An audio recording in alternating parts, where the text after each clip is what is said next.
First, whether it's new technology, a new line of sneakers, or a coffee shop, getting a business off the ground takes more than just money. We're talking to a couple of product designers who say most concepts flop because people lose sight of what really matters. Do people want what you're making? So Jake Knapp and John Zaratsky are product designers with more than 300 new products and businesses between them, including Gmail, Google Meet, and the YouTube channels platform. Their new book is Click: How to Make What People Want.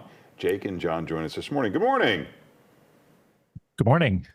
So thanks for having us. You have an idea, you see a problem, maybe you can fix it, you have an idea. What do you do on day 1 and 2?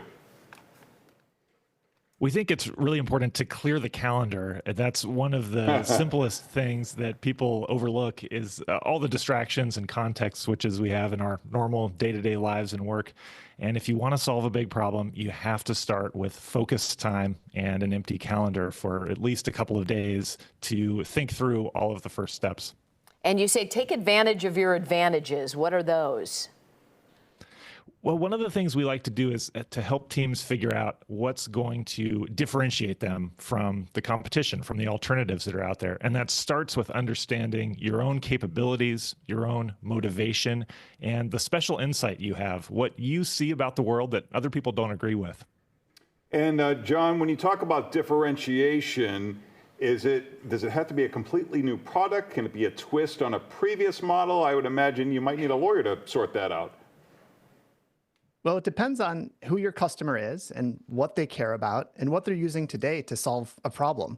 I can give you a simple example. Yeah. A new coffee shop just opened in my neighborhood and they have good coffee and it's a nice interior. But the most important differentiation for that business is that they're in my neighborhood. There wasn't a coffee shop in my neighborhood and now there is. So sometimes it can be something simple, but it needs to be something clear that really, really matters to the customers you're building for. You guys also say that those group brainstorming sessions are not necessarily a good thing, right? Because not everybody speaks up and the people who do sometimes don't have the best ideas, right?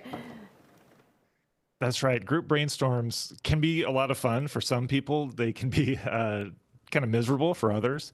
And what we found works a lot better is to actually work in silence together. It's quite awkward at first, but we get everybody in a meeting to be quiet, take a piece of paper, write down their answer to whatever question we have posed.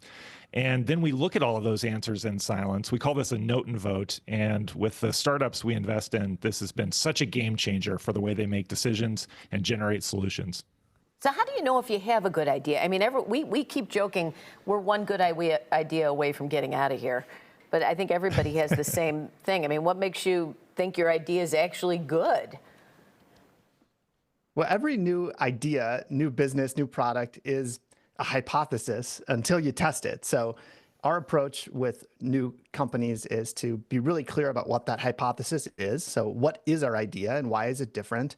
But then to very quickly find a way to test it.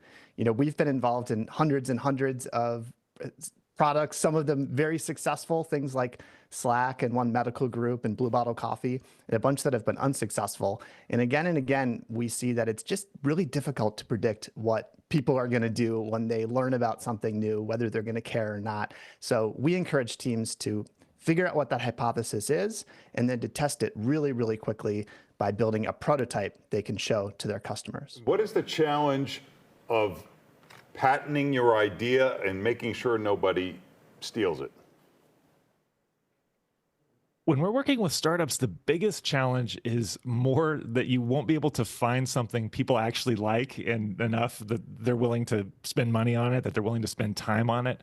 It's rare that a patent comes down to being the issue. So our main focus when we're working with a startup at the beginning of their project is let's get the strongest foot forward you can with your differentiation based on those advantages you have, your motivation, your insight, your capability. And as John said, we got to put it in front of customers again and again. We have to keep trying and refining until we find something people love.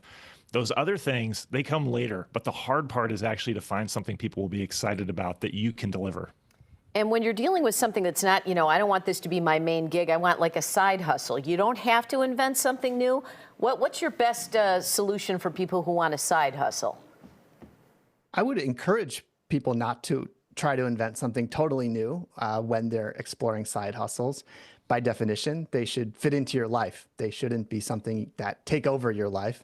And so in addition to looking for ideas that maybe don't reinvent the wheel, I also encourage people to think about something unique in their background, some experience that they had, a lesson that they learned, an insight that they have that they can bring to their side hustle. And finally, I think exploring businesses that don't require a big upfront investment. So providing a service instead of opening a brick and mortar business or creating a new physical product. I think those are things that will make it easier to get started and easier to put your ideas out in the world and see if your customers actually care about what you're offering. All right, the book is Click, How to Make What People Want. You can get more at their sites and their socials. Guys, thanks for joining us. Thank you. Thanks for having us. Thanks so much for having us.